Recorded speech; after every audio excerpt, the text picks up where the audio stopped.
जय हिंद प्यारे साथियों, स्वागत है आप सभी का एक बार फिर से खोटा किंग ऑफिशियल पे। हम बात करेंगे आज एक महत्वपूर्ण टॉपिक को लेकर के आए हुए हैं, जो कि खोटा में प्रथम। यहाँ से आने वाले एग्जाम्स में आपको डेफिनेटली एक प्रश्न दो प्रश्न जो वो यहाँ से पूछा जाता है। हर एग्जाम्स में अगर आप किसी भी एग्जाम में देखें तो यहाँ से आपको कम से कम एक प्रश्न तो आपको ज़रूर देखने को मिलेगा। तो चलिए शुरू करते हैं आज के इस वीडियो सेशन को। अगर शुरू करने के पहले हम आपको बता दें कि अगर आप इस चैनल को सब्सक्राइब नहीं किए तो सब्सक्राइब अवश्य कर लेंगे, क्योंकि इसी तरह का वीडियो जो वो रेगुलर आपको मिलता रहेगा इस चैनल पे। तो चलिए शुरू करते हैं आज के इस वीडियो सेशन को। आज का पहला सवाल है कि खोटक पहिल कवि मानल जाहत। तो खोटा के पहले कवि जो माने जाते हैं वो कौन माने जाते हैं? तो खोटा के पहले कवि राजा दलेल सिंह को माना जाता है। इन्हें दलसाह के नाम से जब जाना जाता है, दलसाह के नाम से जाना जाता है। बाकी का पूरा डिटेल जो है वो इसके पहले हम चर्चा कर चुके हैं। इसके पहले वाला जो वीडियो हमने देखा था उसमें पूरा कंप्लीट इसके बारे में हमने चर्चा किया है, राजा दलेल सिंह के बारे में। अगला सवाल है कि खोटक पहिल प्रबंध महाकाव्य। खोटा के पहिल प्रबंध महाकाव्य कौन सा होगा? तो इसका जो सही आंसर हो जाएगा वो हो जाएगा शिवसागर। शिवसागर जो है वो इसका सही आंसर हो जाएगा। तो याद रखेंगे, इसका जो सही आंसर हो जाएगा वो हो जाएगा शिवसागर। तो इसमें अगर बात करें तो कुल 700 पृष्ठ है और इसमें पदों की संख्या कितनी है? तो 12,000 इसमें टोटल पद है। ये सारा चीज़ आपको याद रखनी है। अगला सवाल है कि खोटक पहले सबले पहिल रीति ग्रंथ मानल जाए। तो खोटा के सबसे पहला रीति ग्रंथ जो माना जाता है वो काव्य मंजरी को माना जाता है। किसे कहा जाता है? तो काव्य मंजरी को। काव्य मंजरी के लेखक कौन है? तो इसके कवि हैं पद्म दास। पद्म दास या पदुमन दास के नाम से भी जाना जाता है। पद्म दास कौन थे? तो राजा दलेल सिंह के ये दरबारी कवि थे। राजा दलेल सिंह के ये दरबारी कवि थे, तो ये भी आपको याद रखना है। साथ ही साथ एक पूछा जाता है कि रुद्र सिंह, ठीक है, तो ये भी सवाल जो वो पूछा जाता है, लेकिन कम से कम पद्मदास के बारे में जरूर आप याद रखेंगे। यहाँ से सवाल जो वो आपसे पूछा जा सकता है। सामाजिक धारक पहिल खोटा कवि। तो सामाजिक धारा के पहले खोटा कवि जो माने जाते हैं वो भुवनेश्वर दत्त शर्मा, जिनको व्याकुल उपनाम से जाना जाता है। व्याकुल उपनाम से ये जाने जाते हैं, तो इनका नाम जरूर याद रखेंगे। भुवनेश्वर दत्त शर्मा को ही खोटा धारक पहिल खोटा कवि मानल जाए, तो ये आपको याद रखने हैं। अगला सवाल इसमें आता है, पांचवा सवाल, कि सबसे पहले खोटा पत्रिका। तो सबसे पहला खोटा पत्रिका की अगर बात किया जाए तो वो आता है मातृभाषा। मातृभाषा जो वो खोटा का सबसे पहला पत्रिका है। तो अगर बात किया जाए कि खोटा भाषा का सबसे पहला पत्रिका जो है वो कौन सा है? तो वो है मातृभाषा। मातृभाषा के संपादक की अगर बात किया जाए तो श्रीनिवास पांडुरी जो है वो मातृभाषा के जो वो संपादक है, और 1957 में इसका जो वो शुरुआत हुआ था। खोटा में छपने वाली यह पहली पत्रिका माना जाता है मातृभाषा को। तो याद रखेंगे, खोटा में छपने वाली पहली पत्रिका जो है वो कौन सा है? तो वो है मातृभाषा। पांडुरी जी के संपादन में इस पत्रिका ने खोटा भाषा में एक उल्लेखनीय योगदान दिया। तब खोटा में पत्रिका का छपना कोई चमत्कार से कम नहीं माना जाता था। ऐसा माना जाता कि जिस समय ये पत्रिका छप रही थी उस समय कोई पत्रिका का छपना अपने आप में एक चमत्कार ये माना जाता है। अगर इस मातृभाषा पत्रिका में अगर बात करें तो कहानी, एकांकी, कविता, लेख, ये सभी जो वो छपा करता था। दुख की बात यह है कि 16 अंक के बाद ही इसका निकलना जो वो बंद हो गया। तो इसमें 16 अंक तक निकला, 16 अंक के बाद जो है वो यह बंद हो गया था। 12 वर्षों के बाद पांडुरी जी के संपादन में 1970 में जो वो एक नया पत्रिका का शुरुआत हुआ, और वो पत्रिका का नाम क्या था? तो वो पत्रिका का नाम था खोटा। खोटा का पत्रिका का नाम ही था खोटा। तो खोटा नाम से पत्रिका का संपादन शुरू हुआ 1970 में। तो यह भी सवाल पूछा जाता है कि खोटा पत्रिका के संपादक कौन थे? तो वो श्रीनिवास पांडुरी थे। तो एक तो हो गया मातृभाषा, खोटा और तितकी पत्रिका। ये 3 पत्रिका का संपादन जो इन्होंने श्रीनिवास पांडे जी के द्वारा किया गया था। साथ ही साथ याद रखेंगे, अगर खोटा पत्रिका की अगर बात किया जाए तो इसके सह संपादक जो है वो नरेश नीलकमल, और प्रकाशक इसके नारायण महतो जो है वो इसके प्रकाशक थे। तो ये कुछ महत्वपूर्ण फैक्ट था, ये सारा चीज़ आपको ये ध्यान रखना है। अगला सवाल है कि सबले पहिल समाचार और साहित्यिक पत्रिका कौन है? तो वो है खोटा। खोटा जो वो सबसे पहिल समाचार और साहित्यिक पत्रिका है। खोटा जिसके बारे में अभी हमने चर्चा किया, श्रीनिवास पांडे जी के द्वारा 1970 में इसकी शुरुआत होती है। अगला सवाल है कि सबसे पहिल मासिक खोटा बुलेटिन पत्र कौन लगे? तो वो है तितकी। तितकी पत्रिका, ये आपको ध्यान रखना है, इसके संपादक है विश्वनाथ दसौंधीराज। 1977 ईस्वी में इसकी शुरुआत होती है। तितकी पत्रिका 4 जगह से छपता था, ये चारों जगह आपको ध्यान रखने हैं। कौन कौन सा? तो सबसे पहला जो पत्रिका छपता था वो था कतरास, कतरास से ई। उसके बाद एक आता है धनबाद से, धनबाद में कहाँ से, बरवा अड्डा से, है ना, बरवा अड्डा से।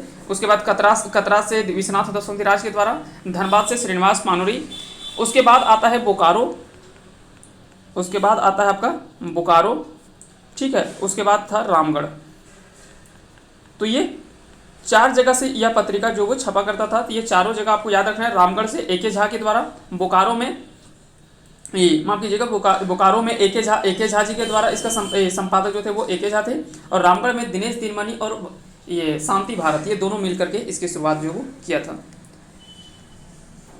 सबसे पहले गद्य लेखक किसको माना जाता है, तो सबसे पहले गद्य लेखक, गद्य आखिर में होता क्या है, जिसमें आपको कहानी मिल सकता है ना, पहला इसमें कहानी रहता है। उसके बाद नाटक मिल जाएगा, नाटक भी इसमें रहता है, उपन्यास रहता है। तो ये सभी चीज़ें जो आता है वो किसमें, तो गद्य के अंतर्गत आता है।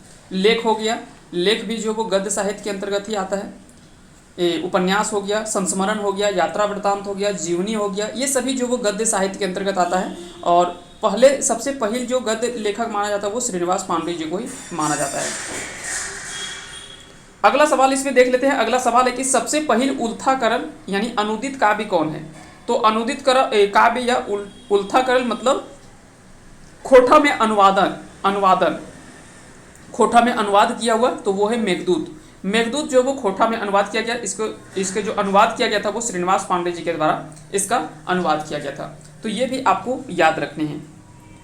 अगला सवाल आता है सबसे पहले नाटक की अगर बात किया जाए तो उद्वासल कर्ण।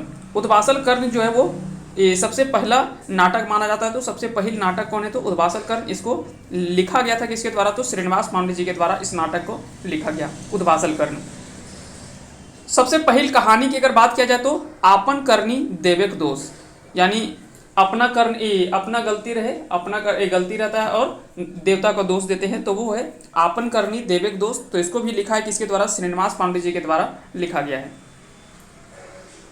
पहल प्रकाशित उपन्यास, पहल प्रकाशित उपन्यास की अगर बात करें तो जिंदगी टोह जो वो पहला प्रकाशित, खोटा में पहला प्रकाशित उपन्यास माना जाता है। ये चितरंजन महतो चित्रा जी के द्वारा लिखा गया यह जो वो पहला प्रकाशित उपन्यास है।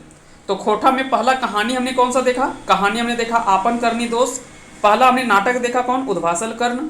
और पहला जो प्रकाशित उपन्यास है वो है जिंदगी टोह। आइए बात करते हैं पहल प्रकाशित उपन्यासकार। तो पहल प्रकाशित उपन्यास तो अगर जिंदगी टोह है तो उसके उपन्यासकार भी कौन होंगे, चितरंजन महतो चित्रा हो जाएंगे, क्योंकि पहला सबसे पहला छपा हुआ उपन्यास कौन था, तो जिंदगी टोह था, जिसके लेखक चितरंजन महतो चित्रा है, तो उपन्यासकार भी वही होंगे। पहल कविता संकलन, जिसमें से 3 कवि का कविता संग्रह देखने को मिलता है, वो कौन सा है, तो वो है मालक फूल। मालक फूल इसके संपादक जो माने जाते हैं, इसके संपादक जो थे वो कौन थे, श्रीनिवास पांडुरंग जी थे। पांडुरंग जी के द्वारा ही इसका जो वो संपादन किया गया था मालक फूल कविता संकलन में। इनमें दरअसल 3 कवियों की कविताओं का संकलन देखने को मिलता है। पहल कहानी संकलन ये कौन सा है, जिसमें से 3 कवि का कविता गोच है, तो इसका सही आंसर हो जाएगा रखते भिंजन पंखा। इसके लेखक है कौन, तो श्रीनिवास पांडुरंग हैं। आगे चलते हैं। अगला सवाल है कि पहल खाँटी कहानी संग्रह। तो पहला जो खाँटी संग्रह, खाँटी कहानी का अर्थ है प्योर, जैसे बोलते हैं कि खाँटी दूध, यानी उसमें जरा सा भी पानी मिला हुआ नहीं। तो वाकई में अगर आप जब फरीश डहर कहानी संग्रह को पढ़ेंगे, जब फरीश डहर आप किताब पढ़ेंगे, तो वाकई में यह एक ऐसा एकमात्र खोटा में जो हमको सबसे बढ़िया किताब लगा इसमें, इस पुस्तक में, कि जितनी भी कहानियां हैं वो प्योर कहानी है और कहीं ना कहीं सामाजिक मुद्दे से जुड़ा हुआ बहुत अच्छी कहानी इसमें दिया हुआ है। तो अगर आप पढ़ेंगे, और साथ ही साथ इसका क्लास भी हमारे यहाँ चल रहा है। इसमें से सबसे पहला हमने एक देखा था, इसमें पहले हम 3 कहानी के बारे में हम चर्चा कर चुके हैं। हेराल हाँसी था, उदासी है, तो ये सभी जो वो हमने पढ़ लिया है। तो ये सारा चीज़ आपको ध्यान रखना है। इसमें टोटल 13 कहानी है। फरीश डहर में अगर बात किया जाए तो टोटल इसमें 13 कहानी है। इसको लिखा किसके द्वारा है, पंचम महतो के द्वारा लिखा गया है, फरीश डहर पंचम महतो के द्वारा। ठीक है। पहल खोटा व्याकरण कौन सा है, तो खोटा सहित सदानिक व्याकरण। खोटा सहित सदानिक व्याकरण जो कि खोटा का पहला व्याकरण पुस्तक माना जाता है, तो इसका सही आंसर हो जाएगा ए के झा के द्वारा यह पुस्तक को लिखा गया है, खोटा सहित सदानिक व्याकरण। पहल व्याकरण लेखक कौन हो जाएगा, तो वही हो जाएंगे ए के झा। अगला सवाल है कि खोटा पहल छपल नाटक एकांकी रूप है। तो सबसे पहले याद रखेंगे कि एकांकी आखिर में होता क्या है। तो एकांकी वैसे नाटक को कहते हैं जिसमें एक अंक ही होता है, जिसमें एक अंक हो उसको हम क्या कहते हैं, एकांकी कहते हैं, एकांकी नाटक। नाटक दरअसल जो डाह नाटक है ये एकांकी नाटक नहीं है, यह कई अंकों में छपा हुआ है ना, ये तीन अंकों में छपा हुआ कहानी नाटक है। लेकिन याद रखेंगे एकांकी नाटक के रूप में जो डाह यानी सिर्फ इसका दूसरा अंक जो छपा है वो कहाँ पे छपा है, तो वो है खोटा गद्य पद्य संग्रह, एक पुस्तक है 1989 में यह पुस्तक प्रकाशित हुआ था। 1989 में 1989 में एक पुस्तक प्रकाशित होता है खोटा गद्य पद्य संग्रह। इसमें जो डाह नाटक जो दिया गया था वो एकांकी रूप में, और जो आपको अभी पढ़ना भी है उत्पात सिपाही के सिलेबस में दे रखा है खोटा गद्य पद्य संग्रह, जिसमें डाह नाटक एकांकी ही पढ़ना है। उसके अलावा जेएसएससी एलडीसी में भी जो है वो भी पढ़ना है वहाँ पे भी, लेकिन वहाँ पे भी डाह नाटक एकांकी रूप में ही पढ़ना है, क्योंकि वहाँ पे भी पुस्तक पढ़ना है आपको खोटा गद्य पद्य संग्रह। उसके अलावा अगर बात किया जाए जेएसएससी सीजीएल में भी डाह नाटक पढ़ना है, जेएसएससी सीजीएल में भी आपको डाह नाटक पढ़ना है, लेकिन वहाँ पे एकांकी नहीं पढ़ना है, वहाँ पे आपको कंप्लीट नाटक पढ़ना है, यानी वो उसका पूरा कंप्लीट नाटक उसका पढ़ना है, एकांकी रूप में नहीं पढ़ना है। एकांकी रूप में उत्पात सिपाही और एलडीसी जो है इंटर लेवल का जो एग्जाम है उसमें आपको ये दोनों पढ़ना है। उसके अलावा म्यूनिसिपल की बात करें, जेएसएससी सीजीएल टेक्निकल की बात करें तो वहाँ पे भी डाह नाटक जो वो पढ़ना है। खोटा पहिल गद्य पद्य संकलन, तो खोटा पहिल गद्य पद्य संकलन किताब कौन सा, खोटा गद्य पद्य संग्रह, जिसके बारे में भी हम बात कर रहे थे। इसके प्रधान संपादक जो वो ए.के. झा, और इसके जो सहायक संपादक हैं कौन है, तो वो हैं शिवनाथ प्रमाणिक। याद रखेंगे शिवनाथ प्रमाणिक जो है इसके जो वो है कार्यकारी संपादक हैं, और ए.के. झा जो है वो प्रधान संपादक है। ये दोनों चीज़ आपको याद रखना है। 1989 में यह पुस्तक जो प्रकाशित हुआ था, और इसी में दो संस्मरण, सबसे पहला संस्मरण के रूप में भी माना जाता है, जो दो संस्मरण इसमें छपा था। एक था बोरवा अड्डा अखय बोर शांति भारत की, और एक था उड़ गलक फुलवा रह गलक बास, जो कि गोविंद महतो जंगली जी के द्वारा लिखा गया संस्मरण था। वो दोनों संस्मरण भी इस पुस्तक में छपा हुआ है। साथ ही साथ एक यात्रा वृत्तांत था दार्जिलिंग और गंगटोक की यात्रा, जो कि चतुर्भुज साहू की यात्रा वृत्तांत है, वो भी इस पुस्तक में पहला यात्रा वृत्तांत भी माना जाता है खोटा का, वो भी इसी में छपा था 1989 में ही। तो ये बहुत सारा इसमें 4 ठो कहानी भी पढ़ना है, 3 ठो लेख पढ़ना है, जैसे मांझो पढ़ना था। उसके बाद और भी 4 इसमें कहानी टोटल पढ़ना है। तो वो चारों कहानी हमने देखा है, सोंध माटी टान, चासा, उसके बाद ये सभी जो है वो धर्म करम, जो कि दिनेश कुमार दिनमणि जी की रचना है। तो 4 कहानी है, 3 ठो लेख है, परपन सर्टिफिकेट, उड़ीस महात्म, ये सभी इसमें पढ़ना है। साथ ही साथ 2 जीवनी भी इसमें पढ़ना है, 2 जीवनी पढ़ना है। बड़का बुजुर्ग बिरसा एक पढ़ना है, और एक ठो और इसमें पढ़ना है। 2 ठो इसमें जो है वो क्या है, 2 इसमें जीवनी भी पढ़ना है। कौन कौन सा, बड़का बुजुर्ग बिरसा, और एक है आपका ये एक और इसमें 2 ठो जीवनी इसमें से आपको पढ़नी है। अगला सवाल देख लेते हैं। अगला सवाल इसमें है कि खोटा पहिल कवि सम्मेलन, पहला कवि सम्मेलन कहाँ वो हुआ था, तो 5 मई 1985 ईस्वी को बैदमारा बोकारो में पहला जो वो खोटा का कवि सम्मेलन हुआ था, जिसके अध्यक्षता ए.के. झा के द्वारा किया गया था, और इसके संचालन जो करता थे वो थे शिवनाथ प्रमाणिक। तो यहाँ से हो सकता है कि सवाल आपसे पूछा जा सकता है कि खोटा का पहला कवि सम्मेलन कब हुआ था, तो खोटा का पहला कवि सम्मेलन 5 मई 1985 को हुआ था। कहाँ पे हुआ था, तो बैदमारा बोकारो में हुआ था, ठीक है। और इसके जो अध्यक्षता किया था, इसके अध्यक्षता किसने किया था, तो ए.के. झा के द्वारा। इसके संचालनकर्ता कौन थे, तो शिवनाथ प्रमाणिक थे। तो 4 सवाल यहाँ से बन सकता है, ये चारों सवाल आप ध्यान रखेंगे। खोटा पहिल पंजीकृत संस्था कौन से है, तो खोटा के पहला पंजीकृत संस्था जो वो खोटा साहित्य संस्कृति परिषद बोकारो है। तो याद रखेंगे खोटा साहित्य संस्कृति परिषद बोकारो ये खोटा का पहिल पंजीकृत संस्था है। इस संस्था के संस्थापक कौन है, तो यहाँ से भी सवाल पूछा जाता है। हालांकि इसके बारे में हम पहले वीडियो बना चुके हैं कि संस्थाएं और उसके संस्थापक के बारे में। तो ए.के. झा जी के द्वारा इसकी संस्था की स्थापना जो वो किया गया, संस्थापक के रूप में जाने जाते हैं। खोटा पंजीकृत पत्रिका कौन सा है, तो वो है लुवाठी।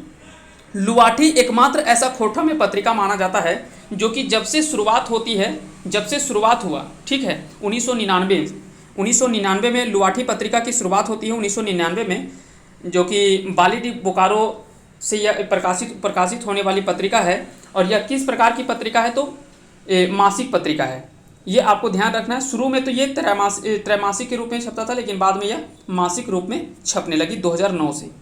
2009 में यह जब पंजीकृत होता है ना, ये आपको पूरा कंसेप्ट आपको ध्यान रखना है कि लुवाठी पत्रिका जो था, इसके सबसे पहले हम संपादक बता देते हैं। लुवाठी पत्रिका के संपादक तो गिरधारी गोस्वामी आकाशखूंटी हो गए, ये तो आपका याद हो गया।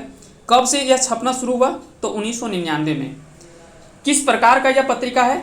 तो यह मासिक पत्रिका है वर्तमान में, लेकिन पहले जो छपता था वो त्रैमासिक था, यानी 3 माह में एक बार छपता था उस समय। लेकिन 2009 में जब इस लुवाठी पत्रिका जो है वो पंजीकृत होता है, तो पंजीकृत होने के बाद जो वो मासिक पत्रिका के रूप में छपने लगा।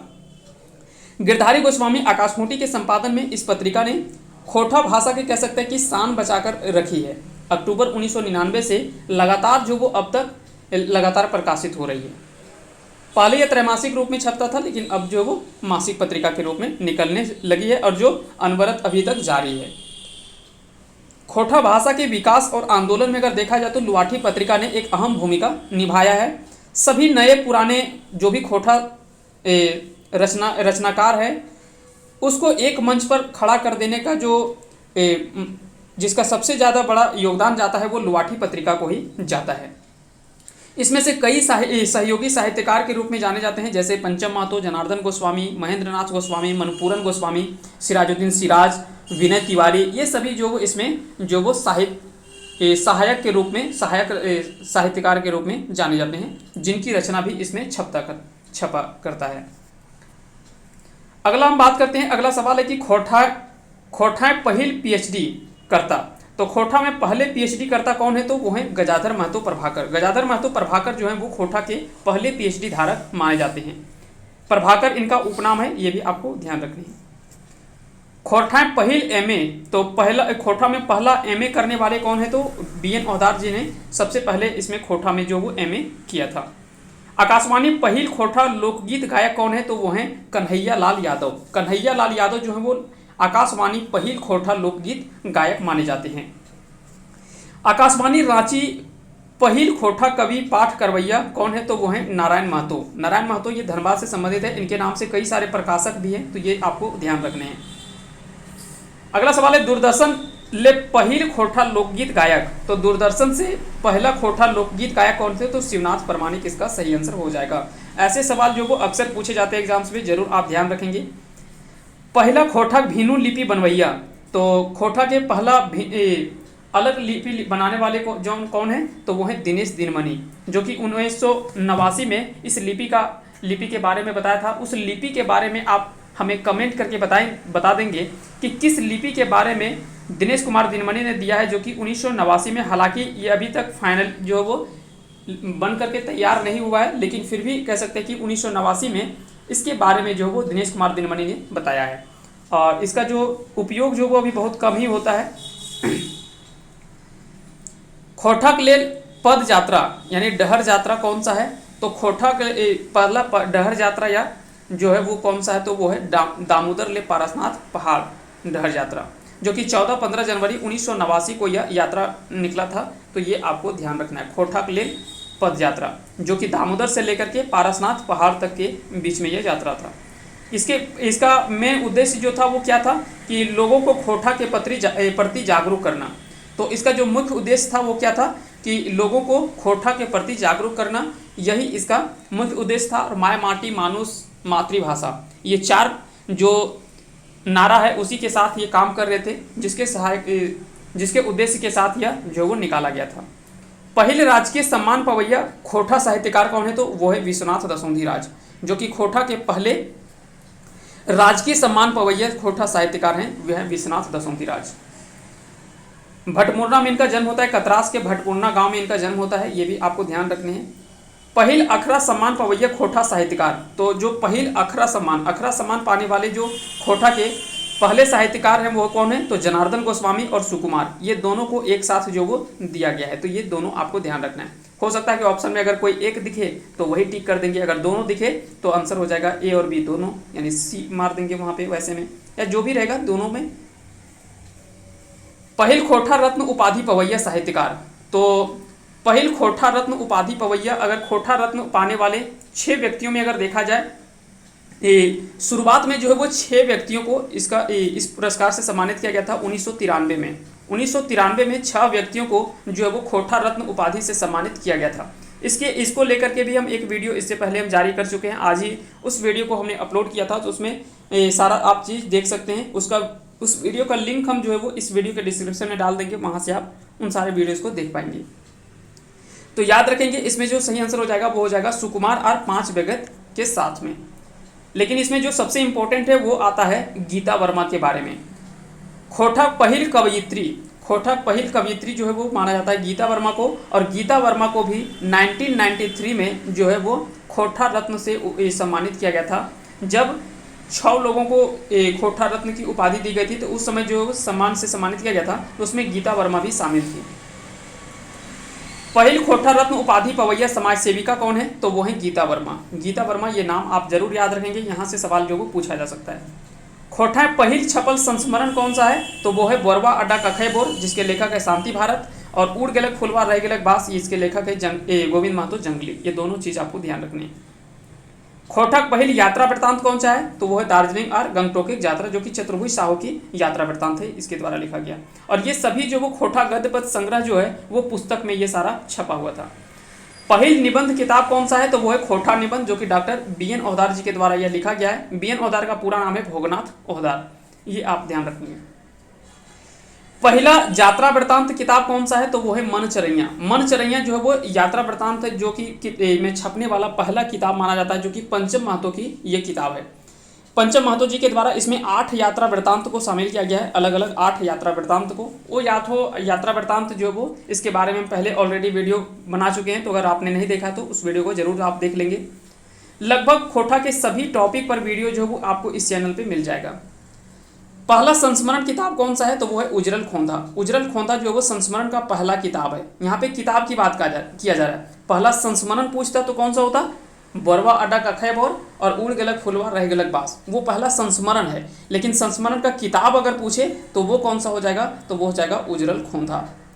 किसके द्वारा लिखा गया है? तो ये जनार्दन गोस्वामी व्यथित के द्वारा लिखा गया। ठीक उसी प्रकार से यहाँ पे याद रखेंगे, पहला यात्रा वृत्तांत अगर पूछे तो वो कौन सा हो जाएगा?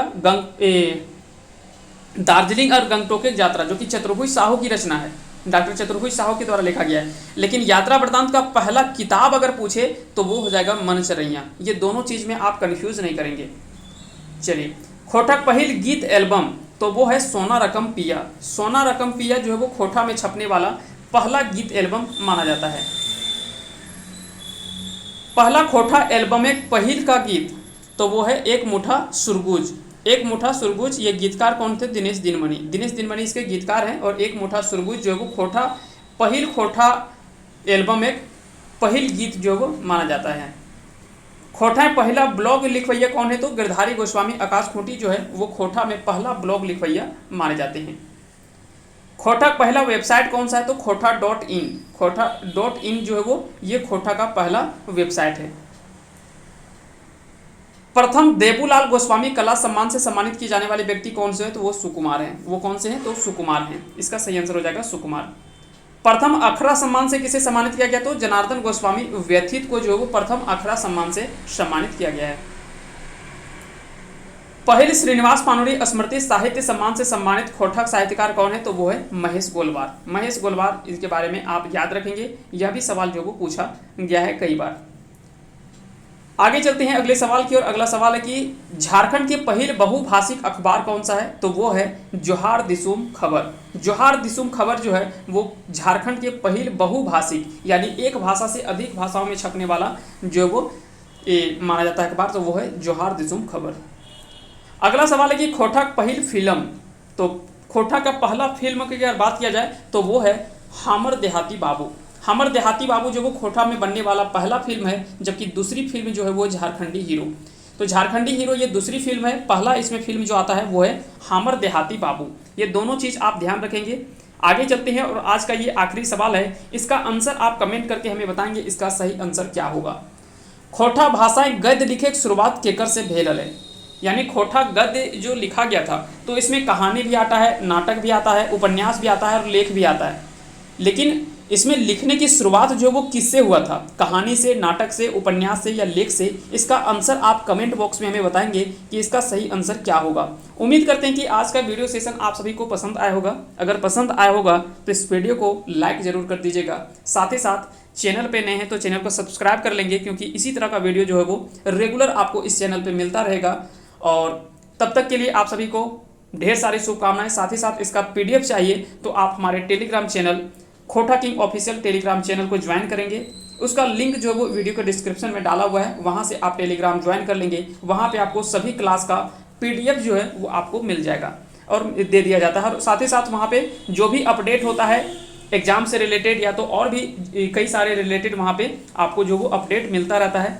तो आप ज्वाइन अवश्य कर लेंगे टेलीग्राम। तो चलिए फिलहाल के लिए आप सभी को ढेर सारी शुभकामनाएं। अंत तक बने रहने के लिए बहुत बहुत धन्यवाद। जय हिंद, जय भारत।